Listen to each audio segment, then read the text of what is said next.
ஆவியினாலேயே ஆகும் என்று சேனைகளின் கர்த்தர் சொல்லுகிறார். அடுத்த வார்த்தை, பெரிய பர்வதமே நீ எம்மாத்திரம், செருபாபேலுக்கு முன்பதாக நீ சமபூமியாவாய், தலைக்கல்லை அவன் கொண்டு வருவான், அதற்கு கிருபை உண்டாவதாக, கிருபை உண்டாவதாக என்று ஆர்ப்பரிப்பார்கள். ஹல்லேலூயா, ஆமென். அற்புதமான வார்த்தை. இதை பல கோணத்தில் நான் இதை குறித்து நான் கடந்த வாரத்தில் பார்த்து கொண்டே இருந்தேன். இது உங்கள் சொந்த பலத்தினால் முடியாதது, பராக்கிரமத்தினால் முடியாதது ஆவியினாலே தேவன் செய்வார். ஹல்லேலூயா, ஆமாம். ஆகையால் ஆவியானவருக்கு உங்களை கொஞ்சம் விட்டு கொடுங்க. ஆவியானவர் செயல்படுறதுக்கு உங்களை நீங்கள் அர்ப்பணிக்க வேண்டும். உங்கள் சொந்த பலத்தில் செய்து பார்த்து தோல்வி அடைஞ்சிருக்கலாம், சாதிக்க முடியாமல் போயிருக்கலாம், பிரச்சனையெல்லாம் பெரிய பர்வதம் மாதிரி ஆகிப்போச்சு இப்போ.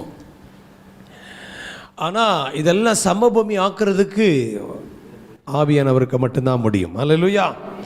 ஆகையால் ட்ரை இன் ஸ்பிரிட்.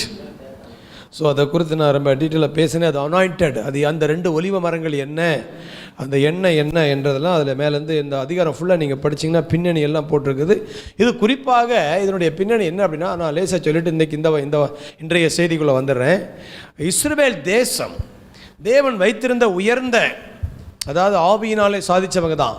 மோசே தேவனுடைய ஆவியினாலே ரட்சிப்பு. பாருங்கள், சாதாரண ஒரு மனிதன் பயந்து என்னை விட்டுருங்க, எனக்கு பேச தெரியான்னு சொன்ன ஆளை ஆவியினால் நிரப்பி அவனை பார்வோனை கையிலேருந்து, எகிப்திலேருந்து விடுதலை ஆக்கி 6 லட்சம் மக்கள் அற்புதமாக வழிநடத்தி கொண்டு வந்து கானானில் கொண்டு வந்து விடக்கூடிய ஒரு மிகப்பெரிய ஒரு வேலையை சிம்ம சொப்பனமாக உலகமே பார்த்து பயப்படக்கூடிய அளவுக்கு மோசே ஆவியினால் நிறைந்து பயன்படுத்தப்பட்டான். அதற்கு பிறகு அவர்கள் இந்திய தேசத்தில் வந்த பொழுது பல பின்மாற்றங்கள் வந்தாலும் தாவீதை கர்த்தர் அபிஷேகம் பண்ணி கோலியாத்தை முறியடித்து மிகப்பெரிய ஒரு சாம்ராஜ்யமாக, வல்லரசாக இஸ்ரேல் தேசத்தை ஆண்டவர் நிறுத்தினார். இவங்க எல்லாருமே ஆடு மேய்ச்சவங்க, ரொம்ப எளிமையானவர்கள். ஆனால் இவங்க எல்லாரும் சாதித்தது ஆவியினாலே. இல்லை சொல்லுங்க, இதில் பழைய ஏற்பாட்டிலேயே ஆவியினாலே சாதிச்சுக்கிறாங்க. ஆவியானவர் இல்லாமல் இருக்கும் பொழுது வெறுமையாக இருக்கிறாங்க, பயப்படுறாங்க, கோழையாக இருக்கிறாங்க. ஆவியானவர் வந்த பிறகு சாதிக்கிறாங்க. அதே ஆவியானவர் அவங்க மறுபடியும் இழந்துட்டாங்கன்னா மறுபடியும் பழைய நிலைமையை விட ரொம்ப பரிதாபமாக போயிடுறாங்க. அதுக்கு ஒரு உதாரணம் சிம்சோன். தேவனுடைய ஆவியினால் ஏவப்பட்டான். அவன் ஒரு கழுத பச்சை தாடை எலும்ப வச்சு 1000 பேரை காலி பண்ணிட்டான். ஆவியானவர் வராத பொழுது அவன் வெறுமையாக இருக்கிறான். வந்த பிறகு அசாத்தியம். அதில் போட்டுக்குது, ஆவியானவமே பலமாக இறங்கினான். அப்புறம் தேவனை விட்டுட்டு, ஆண்டவரை விட்டுட்டு தெளிலால் மடியில் போய் விபச்சார பாவத்தில் விழுந்த பொழுது அவனை விட்டு ஆண்டவர் போயிட்டாரு. அப்போ மறுபடியும் சண்டைக்கு ஆள் வந்த பொழுது முன்னாடி மாதிரியே தான் எழும்பி போய் சண்டை போடுவேன்னு எழும்பினான். ஆனால் அவனை சங்கிலி போட்டு கண்ணை 2ஐயும் குருடாக்கி வேடிக்கை காட்டுறவனா மாற்றி. புரியலையா? ஆவியானவர் இருக்கும் பொழுது ஒன்றும் நடக்கலை, வந்தால் அசாத்தியம் நடக்குது. போயிட்டார்னா பழைய நிலைமையோட ரொம்ப பரிதாபமாயிடும். நான் அதை எப்படி பார்த்தேன் அப்படின்னா, இந்த பஞ்சரான வண்டி மாதிரி பார்த்தேன். வண்டியில் காற்று இல்லாட்டினா, 4 டயர்லையும் காரில் காற்று இல்லாட்டினா, சைக்கிளில் காற்று இல்லாட்டினா அந்த வண்டி ரொம்ப கஷ்டப்பட்டு தான் ஓட்டணும். ஆனால் வண்டியாக இருக்கும். ஆதாம் முதல்ல படைக்கப்பட்ட பொழுது நல்ல புது வண்டி மாதிரி அவனை ஆண்டவர் இறக்குனார். சூப்பரான ஆவி அவனுக்குள்ளே ஜீவாத்மா ஊதினார். அவர் சுவாசத்தை ஊதினார், அவன் ஜீவாத்மாவானான். அப்போ அவனுடைய லைஃப் நல்லா இருந்தது. பாவம் செஞ்ச உடனே இந்த வால்டிப்பை பிடுங்கின மாதிரி பஞ்சர் ஆயிட்டான். இப்போ அவனுடைய வாழ்க்கை எல்லாமே, மனித குலமே இப்போ எப்படி போகுதுன்னா 4 டயரும் பஞ்சரான வாழ்க்கை தான் போராடிட்டு இருக்கிறோம். ஆனால் அவ்வப்பொழுது பழைய ஏற்பாட்டில் இந்த பஞ்சரான ஆட்கள் நடுவில் திடீர்னு ஆவியானவரை பெற்றவங்க எழும்பி அவங்க பயங்கரமாக சாதாரண மனிதர்கள் செய்ய முடியாதுன்னு அசாத்தியங்கள்லாம் செய்யும். ஆனால் ஒரிஜினல் டிசைன் அவங்க சூப்பர் நேச்சுரலாக தேவனை போல இயங்க வேண்டும் என்பதுதான் அவங்களுடைய ஒரிஜினல் டிசைன். ஆனால் இங்கே பாவத்தினால, வீழ்ச்சியினால் வந்த தோல்வியினால அவர்கள் தேவன் எதிர்பார்த்த அந்த லெவலுக்கு வரல. பழைய ஏற்பாட்டில் அவ்வப்பொழுது ஒரு சிலர் ஆவியினால் நிரப்பப்பட்ட வந்தவங்க, மற்றவங்களாம் அவங்கள ரொம்ப அசாத்தியமாக பார்த்தாங்க.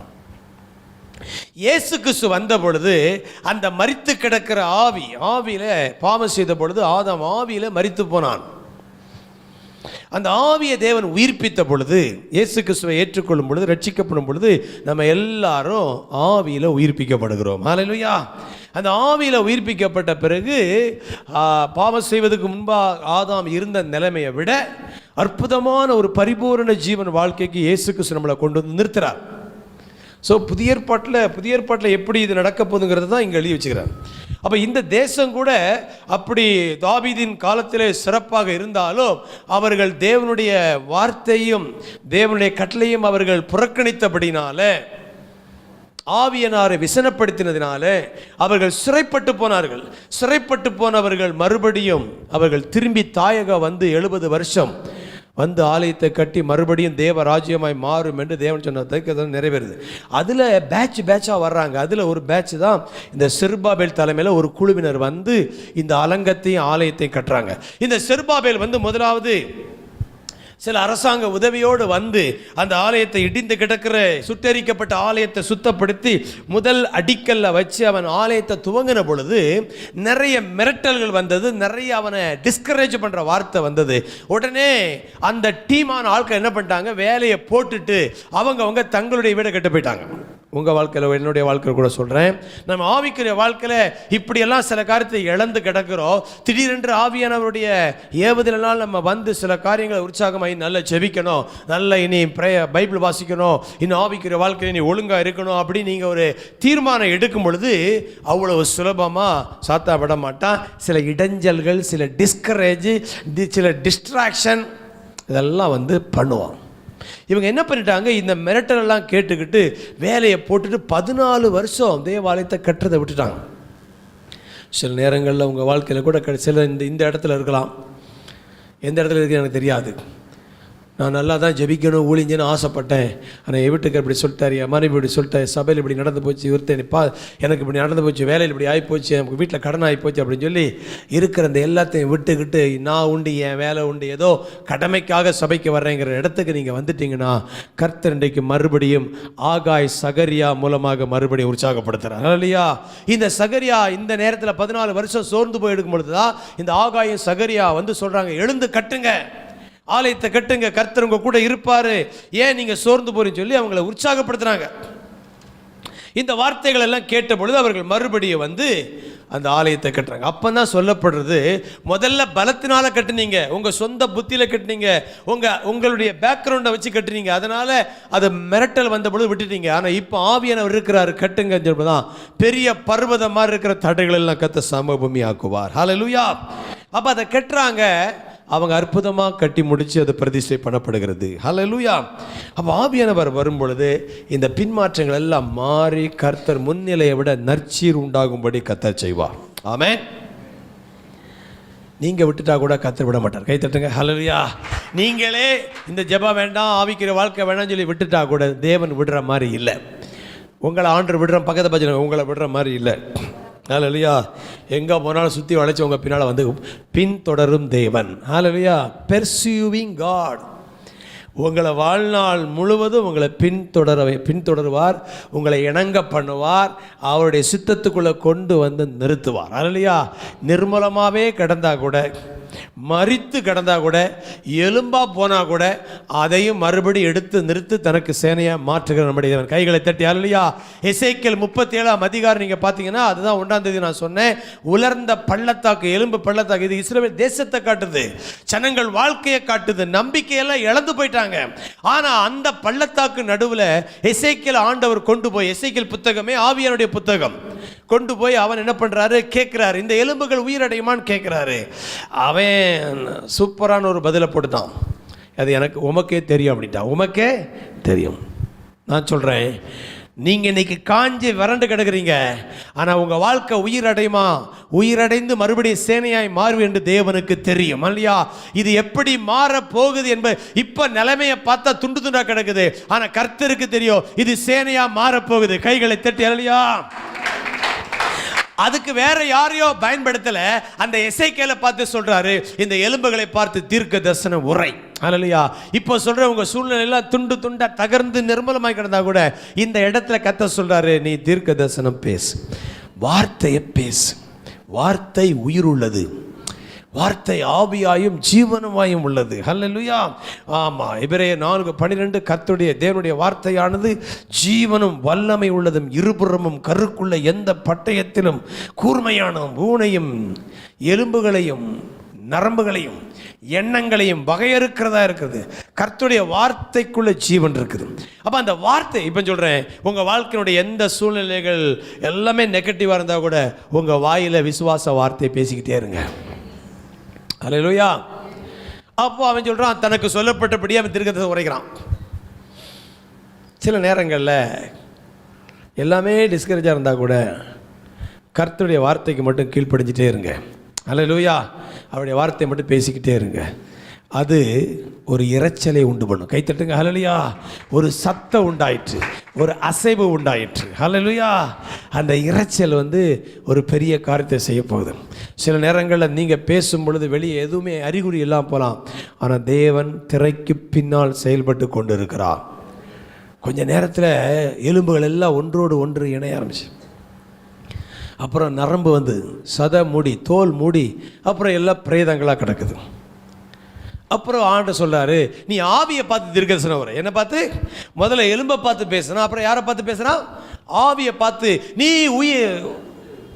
மரித்து கிடக்கிற இந்த எலும்புகளுக்குள்ளே இந்த சரீரத்துக்குள்ளே பிரவேசி என்று ஆவியானவரை பார்த்து பேசணுன்னு அந்த ஆவியானவர் உள்ள அவங்க சேனையாக மாறுறாங்க. கைத்தட்டுங்க. ஹல்லேலூயா. மனுஷன்கிட்ட பேசுங்க, சூழ்நிலையை பார்த்து பேசுங்க, ஆவியானவர்கிட்ட பேசுங்க. ஹல்லேலூயா.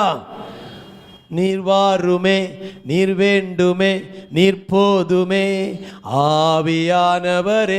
ஆவியானவர் வர வேண்டும், அசைவாட வேண்டும் என்று நீங்கள் அவருக்கு வழியை ஆயத்தப்படுத்தும் பொழுது அவர் எல்லாவற்றையும் அசாத்தியமாக மாற்றுவார். எனக்கு அதை பேசி முடிச்ச பிறகு யோசிப்பேன், அவங்க எல்லாம் பெரிய சேனையாகவே மாறிட்டாங்க போட்டிருக்குது.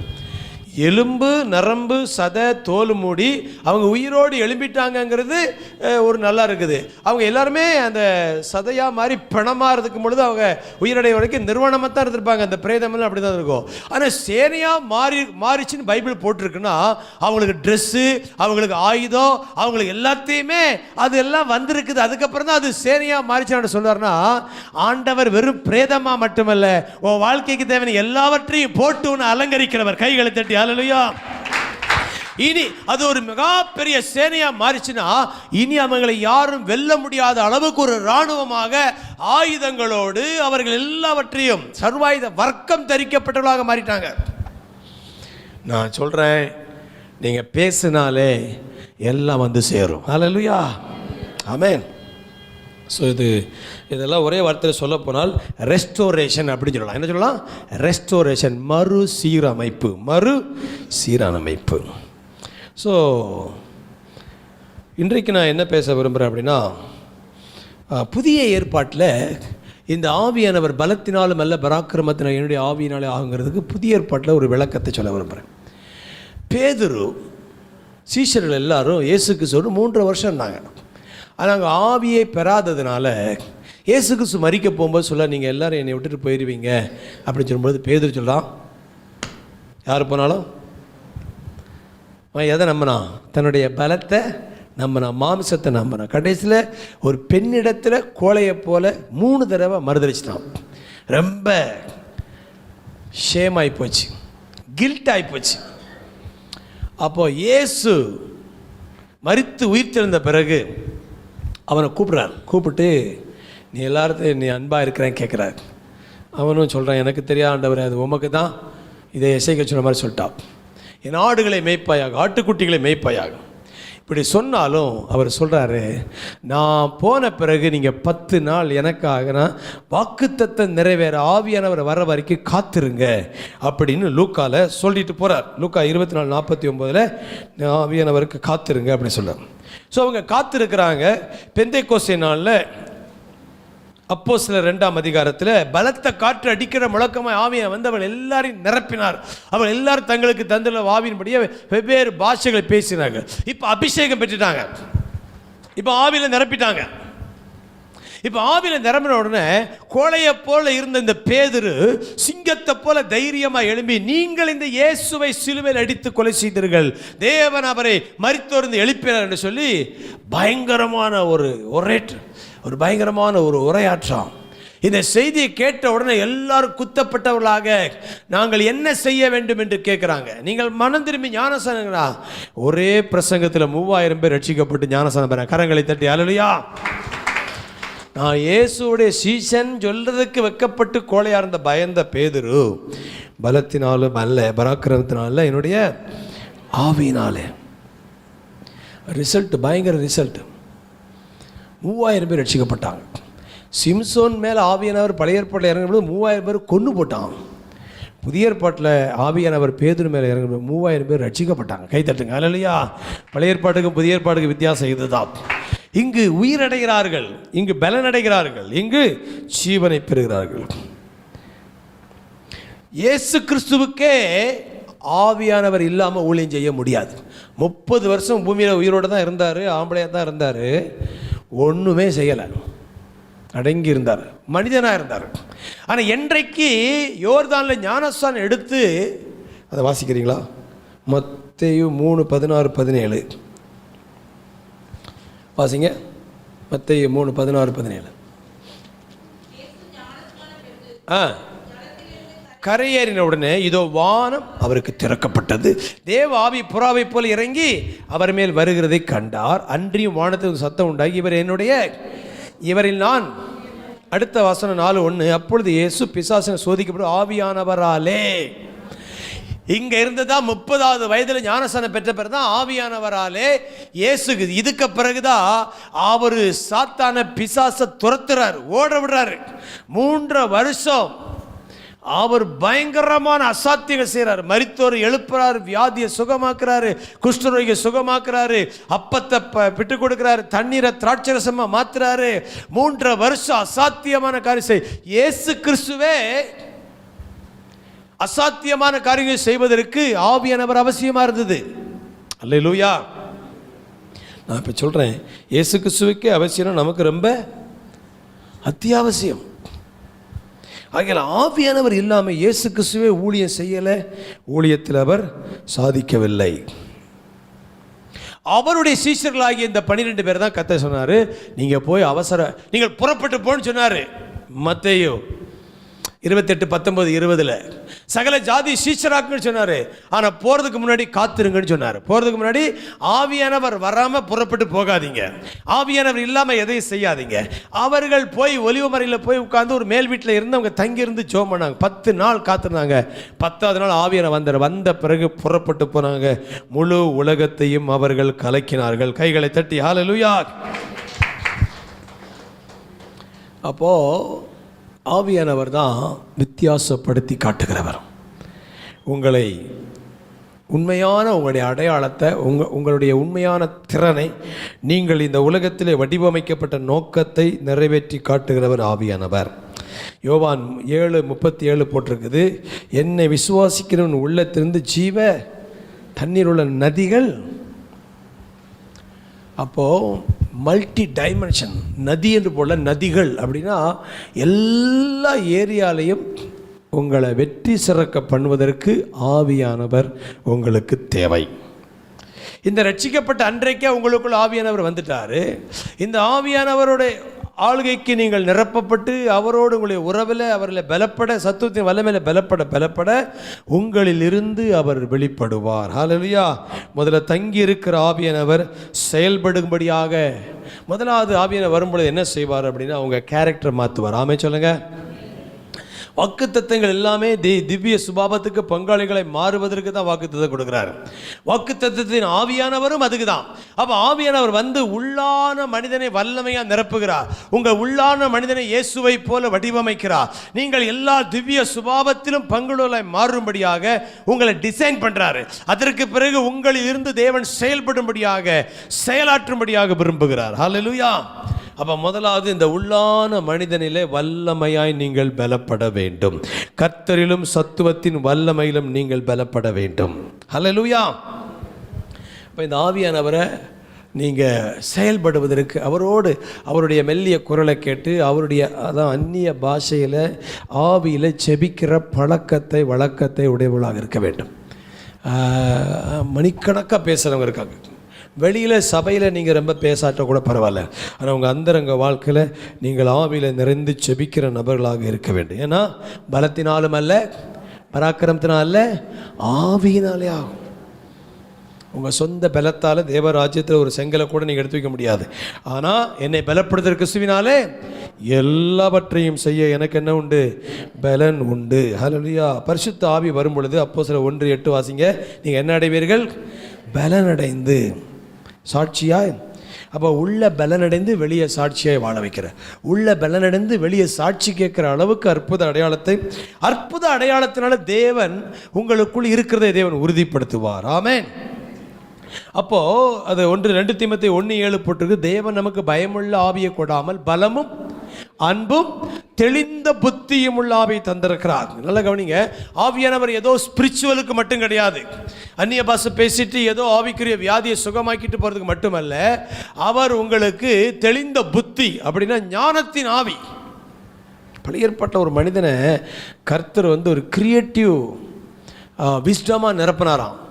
பெசலேயல் வாசிங்க. யாத்திராகமம் 31ஆம் அதிகாரத்தில் 31ஆம் அதிகாரம் 1-5 வரைக்கும் யாத்திராகமத்தில் ஓல்ட் டெஸ்டமெண்ட்லேயே ஹோலி ஸ்பிரிட் தான் கிரியேட்டிவ் விஸ்டம் தர்றார்.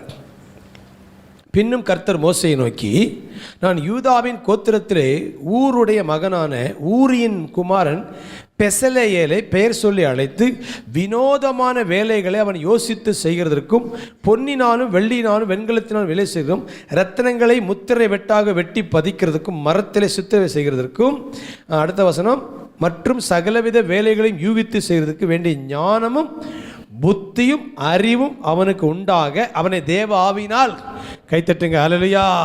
ஞானமும் புத்தியும் அறிவும் உண்டாகிறதுக்கு தேவ ஆவியினால் அவனை. அப்போ ஒரு கிரியேட்டிவ் விஸ்டம். இந்த உலகத்தில் புதிதான கண்டுபிடித்து கொடுத்தவர்கள் எல்லாம் தேவ ஆவியில் நிரப்பப்பட்டவர்கள். கைத்தட்டி கர்த்தரை மகிமைப்படுத்துங்க. ஹல்லேலூயா. எல்லாம் கிரியேட்டிவ், அதாவது ஞானத்தின் ஆவியாக உங்கள் மேலே இருந்து உங்கள் பிஸ்னஸில் இன்னும் சிறப்பாய், நீங்கள் செய்கிற வேலையில் நீங்கள் விசேஷமானவர்களாய், விசேஷித்த கிரியேட்டிவ் மிராக்கிள், கிரியேட்டிவ் விஸ்டம். அப்போ இதுக்கு தேவன் உங்களுக்கு ஞானத்தின் ஆவியை தர விரும்புகிறார். இயேசு கிறிஸ்து ஞானத்தில் நிரம்பியிருந்தார். அவரே ஞானமாய் நமக்கு இருக்கிறார். Spirit of creative. அப்போ இன்றைக்கு நீங்கள் கேட்கணும், இந்த ஆவியானவரை நீங்கள் அதிகமாக நீங்கள் பெற்றுக்கொள்ளும் பொழுது, அவர் எழுதி கொடுத்த இந்த வாக்குத்தத்தங்களை நீங்கள் வாசிக்க இந்த வார்த்தை உங்களுக்குள்ளே நிஜமாய் மாறுவதை பார்ப்பீர்கள். அல்லேலூயா. ஒருத்தர் சொல்கிறாரு, ப்ராமிஸ் எல்லாம் ரியாலிட்டியாக மாறணும், வாக்குத்தத்தங்கள் எல்லாம் நிஜமாக வேண்டும். ஆமே சொல்லுங்க. நமக்கு நிறைய வாக்குத்தத்தங்களை கொடுத்துக்கிறார், பைபிள் வாக்குத்தத்தம் கொடுத்துக்கிறார். ஸோ இந்த வாக்குத்தத்தம் எல்லாம் நிஜமாகுவதற்கு ஆவியானவர் நமக்கு உதவி செய்து கொண்டிருக்கிறார். அப்போ நீங்கள் இந்த வாக்குத்தத்தத்தை படிக்கும் பொழுது, இதெல்லாம் என்னுடைய வாழ்க்கையில் பலிக்க வேண்டும் என்று நீங்கள் வார்த்தையை மறுபடியும் தியானிக்க ரெவலேஷன் வரும். ரெவலேஷன் ரியாலிட்டியாக மாறும். அல்லேலூயா. நிறைய ரெவலேஷனோடு நின்று போயிருது, ஆனால் அது ரியாலிட்டியாக மாறுவதற்கு தேவனுடைய ஆவியானவர் நமக்கு உதவி செய்கிறார். சங்கீதம் 19:7 படிச்சிங்கன்னா வார்த்தையை பற்றி போட்டிருக்குது. வார்த்தை ஆத்துமாவை கர்த்தருடைய வேதம் குறைவற்றதும் ஆத்துமாவை உயிர்ப்பிக்கிறதுமா இருக்கிறது. ஹல்லேலூயா. அப்போ செத்து கிடக்கிற பாவம் செய்கிற ஆத்துமா சாகும். ஆவிலே மரித்து கிடக்கிற நம்ம உயிர்ப்பிக்கிற வல்லமை இந்த வார்த்தைக்கு உண்டு, தேவனுடைய வார்த்தைக்கு உண்டு. எபேசியர் 2:1 போட்டுக்குது, அக்கிரமத்திலும் பாவத்திலும் மரித்தவர்களாக இருந்த உங்களை கிறிஸ்து உயிர்ப்பித்தார். ஹல்லேலூயா. கிறிஸ்து உயிர்ப்பிக்கிறார், வார்த்தை உயிர்ப்பிக்கிறது.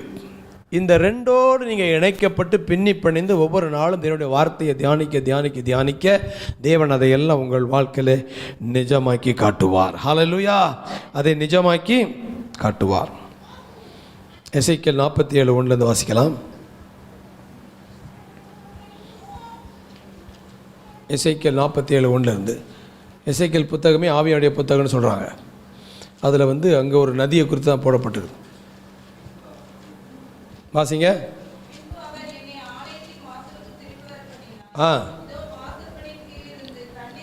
தண்ணீர் புறப்பட்டு கிழக்கே ஓடுகிறதா இருந்தது. ஆலயத்தின் முகப்பு கிழக்கு நோக்கி இருந்த தண்ணீர் ஆலயத்தின் வலதுபுற பலிபிடத்திற்கு தெற்கே. அப்போ இங்கே என்னடா ஆலயத்தை முதல்ல வந்து ஒரு தனி மனிதனுடைய உள்ளத்திலிருந்து ஜீவ நதிகள் பாய்ந்து ஓடும் சொல்கிறாரு.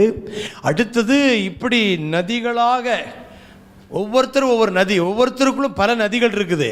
இப்படிப்பட்ட நதிகளை பெற்றிருக்கிற நாம, ஆவியை பெற்றிருக்கிற நாம சபையாக கூடி வரும் பொழுது இந்த கட்டடம் ஆலயம் அல்ல, நீங்களே தேவனுடைய. இப்போ இந்த ஆலயமாக இருக்கிற நம்ம எல்லாரும் கூடி வந்திருக்கிற இந்த இடத்துலேருந்து கர்த்தர் சொல்ல, இந்த ஆலயத்தினுடைய வாசல் கீழே இருந்து ஒரு நதி.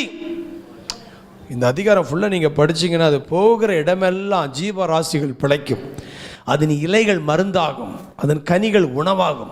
அப்போ கர்த்தர் சொல்றாருன்னா, இந்த மிஷனேஜி சபையில் ஜீவ நதியாக விசுவாசிகள் மாறி அவர்கள் கூடி வந்து ஆராதிக்கும் பொழுது இங்கிருந்து வடக்க கிழக்க தெற்க மேற்க எல்லா இடத்திலும் பாய்ந்து போய் இந்த ஏரிக்கரை எருசலேமாய் மாறும் மதுரவாயில். அப்போ தேவன் நம்ம கையில தான் சபையின் மூலமாய் தன் ரகசியத்தை, தன்னுடைய வல்லமை வெளிப்படுத்த விரும்புகிறார். துரைத்தனங்களுக்கு அதிகாரத்துக்கும் தேவன் சபையை மூலமாகத்தான் தன் வல்ல. ஆண்டவருக்கு சபையை விட்டு வேற வழியே இல்லை. ஆனால் வெளியே உள்ளவன் இந்த ஞானத்தை பெறுவதற்கு ட்ரை பண்ணுறான். ஆனால் தேவன் சபைக்கு தான் இதை தருமை சொல்லியிருக்கிறாரு. அங்கே நீங்கள் இன்றைக்கி ஆசைப்படணும், என்னில் இருந்தமுடைய வல்லமைகள் ஜீவ நதிகள் இல்லையா. ஒரே ஒரு உதாரணம் இயேசுவை குறித்து எழுதப்பட்டு அந்த வசனத்தை வாசிக்கும் பொழுது புரியும் பாருங்கள்.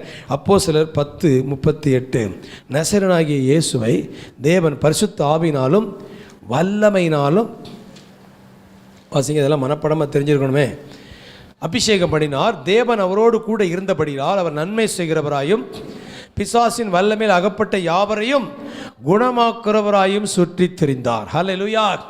இதுதான் பலத்தினாலும் அல்ல பராக்கிரமத்தின் என்னுடைய ஆவியினாலும் ஆகுங்கிறதுக்கு ஒரு ஒரு ஒரு ரியாலிட்டி, ஒரு நிஜமான ஒரு எடுத்துக்காட்டு. வாசிங்க எல்லாரும் அதை மறுபடியும். நசரேயனாகிய இயேசுவை தேவன் பரிசுத்த ஆவியினாலும், ஆமாம், இயேசு கிறிஸ்து நன்மை செய்கிறவரா பிசாசு அகப்பட்டவராய் சுற்றி திரிந்தவருடைய ரகசியம் முதல்ல அவர் எப்படி நிரப்பப்பட்டிருந்தார்?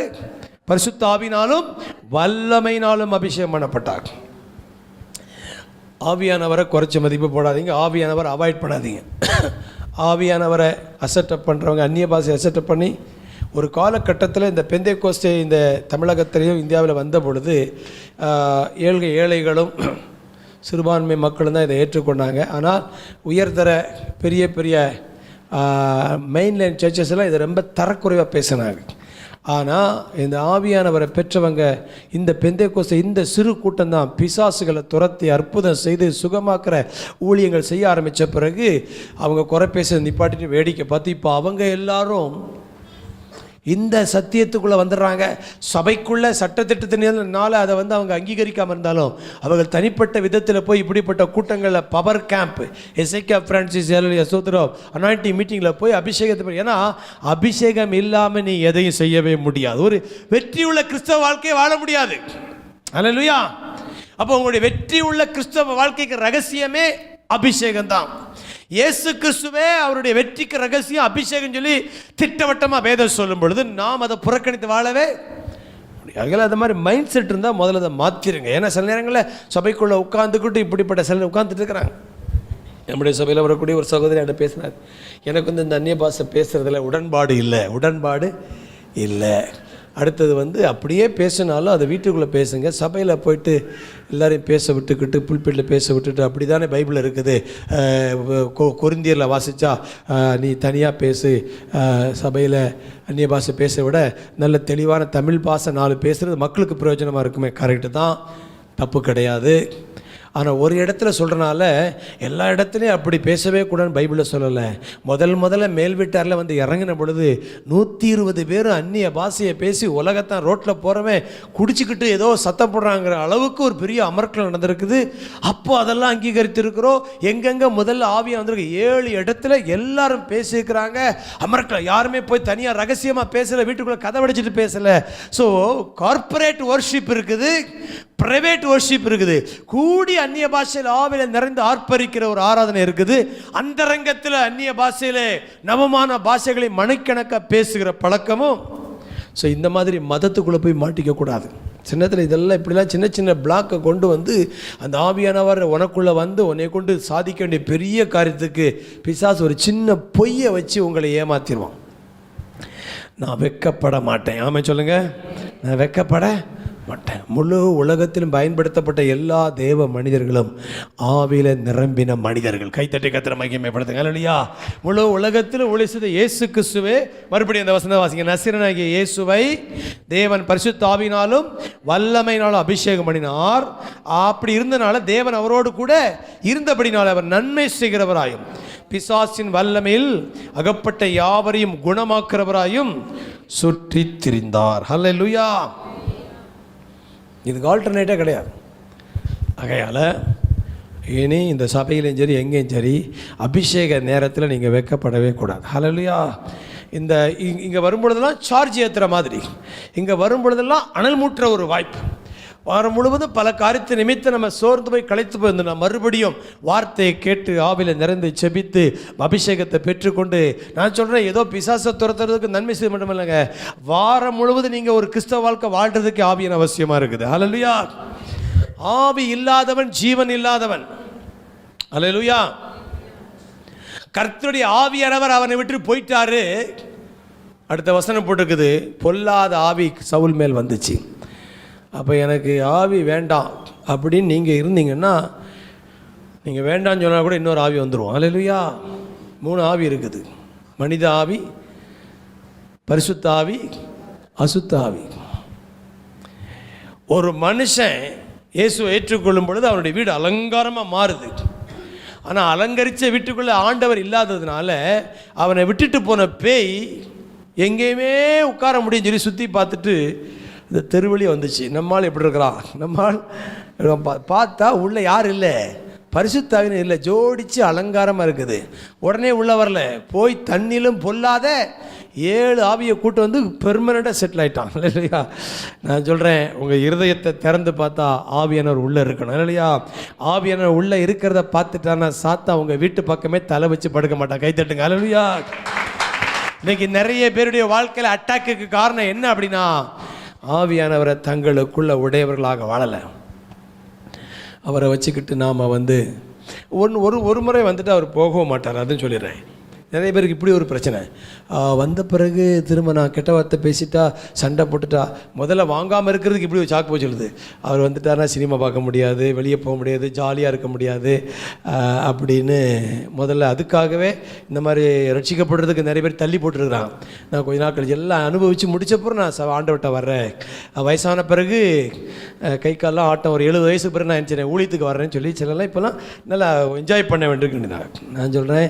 ஆவியானவர் உள்ளே வரும் பொழுது உங்களுக்கு போர் அடிக்கிற வாழ்க்கையை கொடுக்க மாட்டார். நீ இன்றைக்கு பார்க்கிற சிற்றின்ப வாழ்க்கையோட பேரின்பத்தை கொடுக்கிறவர். ஹல்லேலூயா.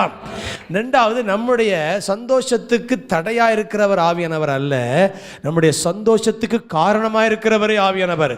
ஆவியின் கனியோ முதல்ல அன்பு, 2வது சொல்லுங்க சந்தோஷம். ஹல்லேலூயா. கிறிஸ்தவனை போல இந்த உலகத்தில் சந்தோஷமா வேற யாரும் இருக்க முடியாது. அப்படி யாரா இருக்கிறான்னா அது போலியானது. நம்ம தான் நம்முடைய பிறப்புரிமை சந்தோஷம். அப்போ ஆவியானவர் வந்த பிறகு நான் ஏதாவது கோவப்பட்டுட்டா திரும்ப போயிடுவார்ல, அப்போ ரொம்ப மோசமாயிடலாம் அப்படிங்க. ஆனாலும் போக மாட்டார். ஒரு முறை கொடுக்கப்பட்டுட்டா என்றென்றைக்கும் உங்களோடு இருக்கும்படி வேறொரு தேற்றவாளை உங்களுக்கு அனுப்பியிருக்கிறார். ஹல்லேலூயா. வந்தவர் போகலை.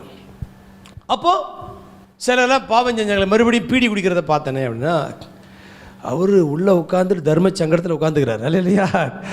என்னடா இவனை வச்சு நசரேயனாகிய இயேசுவை போல இவனை நன்மை செய்கிறவனாக பிசாசு பிள்ளை அகப்பட்டுற ஒரு அற்புதமான பாத்திரமாக மாற்ற நினச்சானே, இவனோ மனப்பூர்வமாக அப்போ வந்தவர் உங்களுக்குள்ளே இருந்து நல்லா சொல்லுங்களுங்க, நீங்கள் பாவம் செய்யும்பொழுது அவரையும் பாவம் செய்ய வைக்கிறீங்க அப்படின்னு ஒரு கண்ணோட்டம் இருக்குது. பேசியோடு இணைந்திருக்கிறவன் அவரோடு ஒரே சரீரமாக இருக்கிறார். தேவனோடு கிறிஸ்துவோடு இருக்கிறவர் அவரோட ஒரே ஆவியாக இருக்கிறான். என்னைக்கு ரட்சிக்கப்பட்டீங்கன்னா அவரோட ஒரே ஆவியாக மாறிட்டீங்க. ஆவியாக மாறின நீங்கள் உங்கள் சரீரத்தை வேசியோடு நினைக்கும் பொழுது நீங்கள் இயேசுவையும் விபச்சாரம் பண்ண வைக்கிறீங்க, குடிக்க வைக்கிறீங்க, சினிமா பார்க்க வைக்கிறீங்க. ரொம்ப சங்கடப்படுத்துறீங்களா பாஸ்டர்?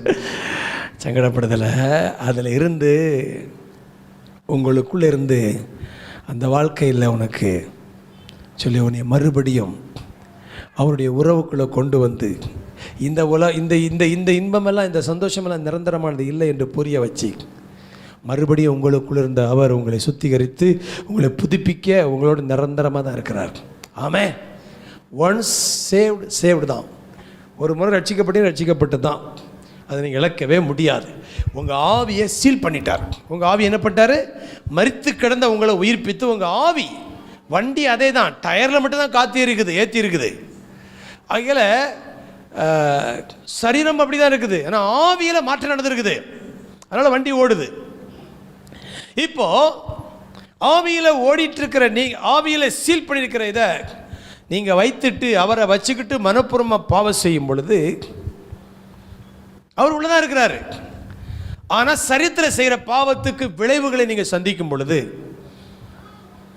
அது மூலமாக தேவன் உங்களை, நீ பாவம் செய்யும்போது உனக்கு விளைவு இருக்குது உணர்த்தி மறுபடியும் ரட்சிப்புக்கான வாய்ப்புகளை மறுபடியும் பின்தொடரும் தேவன் எப்படியாவது பின்மாற்றத்தை உங்களை தூக்கி நிறுத்து. நீ விழுந்த நிலைமையில் இன்னும் நிலைமையில் விழுந்தா என்று அறிந்து நீ மனம் திரும்புன்னு வெளிப்படுத்தல 7 சபைக்கும் மனம் திரும்ப சொல்கிறாருன்னா அவங்க எல்லாரும் ஆவியை பெற்றவங்க தான். இடையில இந்த உலக வழிபாடுகளில் போய் மதங்களில் போய் சில காரியத்தை அவங்கள மனம் திரும்ப சொல்கிறாரு. ரட்சிக்கப்படுறதுக்கு முன்னாடி தானே மனம் திரும்பணும், ரட்சிக்கப்பட்ட பிறகு மனம் திரும்பணும். ஆமாம், இப்படிப்பட்ட தேவனுடைய வழியை விட்டு நாம் உலகத்தினுடைய அட்ராக்ஷன், சாத்தனுடைய தந்திரங்களுக்கு இழுப்புட்டு போகும் பொழுது, மயக்கப்பட்டு போகும் பொழுது தேவன் மறுபடியும் நம்மளை ரெஸ்டோர் பண்ண விரும்புகிறார். ஹல்லேலூயா. பழைய ஏற்பாட்டில் வந்துட்டு போனார், புதிய ஏற்பாட்டில் நிரந்தரமாக தங்கியிருக்கிறார். அதனால தான் நீங்கள் மீட்கப்படும் நாளுக்கென்று முத்திரையாக பெற்ற பரிசுத்த ஆவியை துக்கப்படுத்தாதிருங்கள். ஹல்லேலூயா. துக்கப்படுத்தாதிருங்கள் அப்படிங்கிற வார்த்தையில் எழுதப்பட்டிருக்கு. அதில் இன்றைக்கு அதில் யாரும் அப்படி ஃபீல் பண்ணாதீங்க. உங்களை விட்டுட்டு ஆண்டவர் போகவே இல்லை, உங்கள் கூட தான் இருக்கிறாரு. நீங்கள் பாவம் செய்யும் பொழுது அவரையும் பாவத்துக்கு உட்படுத்துறீங்க. அதனால் உங்களுக்கு ஆசீர்வாதம் இல்லை, ஆரோக்கியம் இல்லை, சமாதானம் இல்லை. மறுபடியும் உள்ளே இருந்து உணர்த்துகிற ஆவியானவருக்கு நீங்கள் ஒப்பு கொடுத்து நீங்கள் மறுபடியும் புதுப்பிக்கப்பட வேண்டும். ஆமென். அதில் இயேசுவை போல வாழ்வதற்குத்தான் ஆவியானவர் உங்களுக்கு கொடுக்கப்பட்டிருக்கிறார். 100க்கு 100 நியூ கிரியேஷன்ங்கிற வார்த்தை பற்றி சொல்கிறாங்க. நியூ கிரியேஷன், கைனோஸ், புது சிருஷ்டி, புதிய ரகமாக உங்களை மாற்றி இயேசுவை போல இந்த உலகத்தில் நீங்கள் சாயலிலும் சுபாவத்திலும் செயலிலும் எல்லாவற்றிலும் நீங்கள் வல்லவர்களாய் மாறுவதற்கு தேவன் உங்களுக்காக எல்லாவற்றையும் சிலுவையில் செய்து முடித்திருக்கிறார். நீங்கள் அவரை ஏற்றுக்கொள்ளும் பொழுது, அவர் உள்ளே வரும் பொழுது, உள்ளே இருந்து இன்சைட் அவுட், வெளியே உங்களுக்குள்ள மாற்றங்களை கொண்டு வர, உள்ள வேலை நடக்க வெளியே மாற்றங்கள் வரும். இல்லையா? உங்களை ஜீவன் முதல்ல வருது, அப்புறம் அது பரிபூர்ணப்பட வேண்டும். அது என்ன பட வேணும்?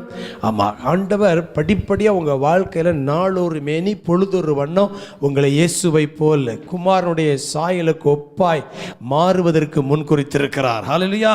நீதிமான் ஆக்கியிருக்கிறார், மகிமைப்படுத்தி இருக்கிறார். ஸோ இப்படி தேவன் படிப்படியாக செய்து, இப்போ கடைசியாக ஒரு வார்த்தை சொல்லி முடிக்கிறேன்.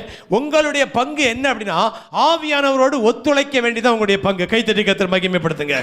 இந்த ஆவியானுடைய திட்டத்தை புரிந்து கொண்டு, என்னை குறித்து தேவன் இப்படிப்பட்ட திட்டம் வைத்திருக்கிறாங்கிற புரிந்து கொண்டு அவரோடு நீங்கள் ஒத்துழைக்க வேண்டும், அவரோடு இணைந்து கொள்ள வேண்டும், அவருடைய உதவியை நாட வேண்டும், அவருடைய உதவியை பயன்படுத்தி கொள்ள வேண்டும். அப்போ தேவன் உங்களை குறித்து நோக்கத்தை 100க்கு 100 நிறைவேற்றுவார். ஹல்லேலூயா. ஏதோ ஒரு என்கவுண்டரில் ஆண்டவர் உங்களை கொண்டு வந்து ரட்சித்து கொண்டு வந்து சபைக்குள்ளே கொண்டு வந்துக்கிறனா, இங்கே நீங்கள் தேவனோட வார்த்தையோடு இணைக்கப்பட்டு ஆவியோடு இணையும் பொழுது நீங்கள் தேவனுடைய திட்டத்தில் பரிபூரணத்துக்கு வருகிறீர்கள். ஹல்லேலூயா. அதில் பலத்தினாலும் அல்ல, பராக்கிரமத்தினாலும் என்னுடைய கண்களை மூடி, கர்த்தாவே என்னுடைய ஆவியினாலே ஆகும். ஆவியானவர் இல்லாமல் நாங்கள் வெற்றியுள்ள கிறிஸ்தவ வாழ்க்கை வாழ முடியாது. திருத்துவத்தில் ஒருவரே உங்கள் கூட நிரந்தரமாக தங்கியிருக்கிறார். ஹல்லேலூயா. உங்களுடைய திருத்துவமாகிய ஆவி ஆத்ம சரீரத்திலே திருத்துவமாகிய ஒருவர், பிதா குமார பரிசுத்த ஆவியானவராக ஒருவர் உங்களுடைய ஆவியில் வந்து நிரந்தரமாய் தங்கியிருக்கிறார். என்றைக்கு இயேசுவை ஆண்டவராக இரட்சகராக ஏற்றுக்கொண்டீங்களோ அன்றைக்குடைய பிள்ளைகளாக புத்திர சுவிகாரத்தின் ஆவியை, அப்பா பிதாவை என்று கூப்பிடக்கூடிய ஆவியினால் முத்திரைகளாலே உங்களை முத்திரித்திருக்கிறார். ஹல்லேலூயா. முத்திரையாக பெற்ற பரிசுத்த ஆவியானவரை நீங்கள் துக்கப்படுத்தாதிருங்கள். ஹல்லேலூயா.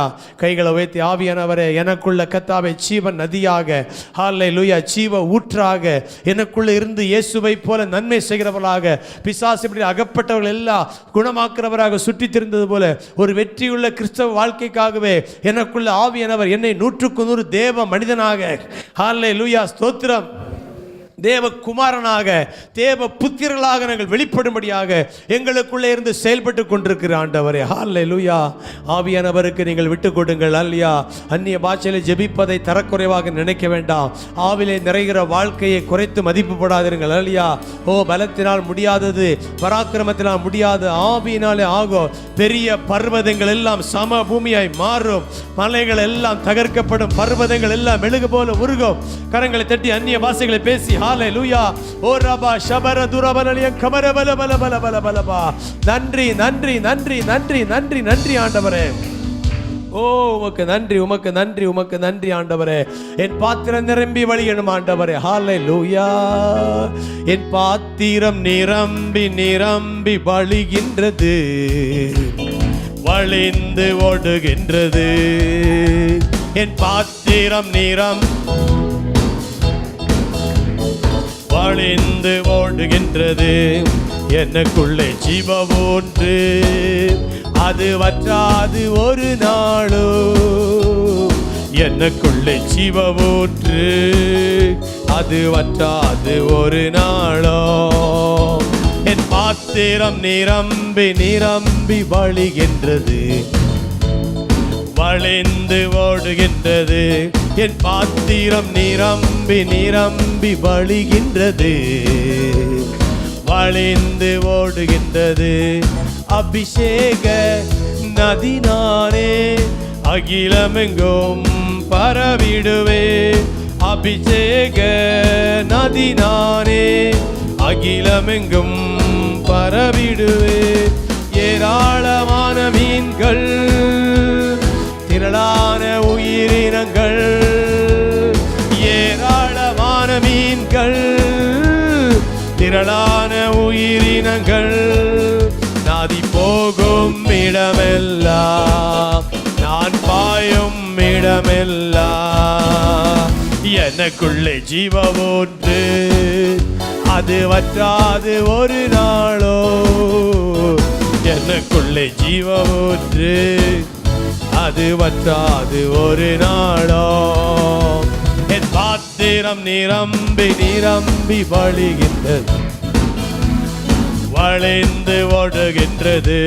என் பாத்திரம் நிரம்பி நிரம்பி வழிகின்றது, வழிந்து ஓடுகின்ற. கரங்களை தட்டி ஆவியானவரே, ஹல்லேலூயா, என்னை நிரப்புங்க. என் பாத்திரம் நிரம்பி வழியட்டுமையும்.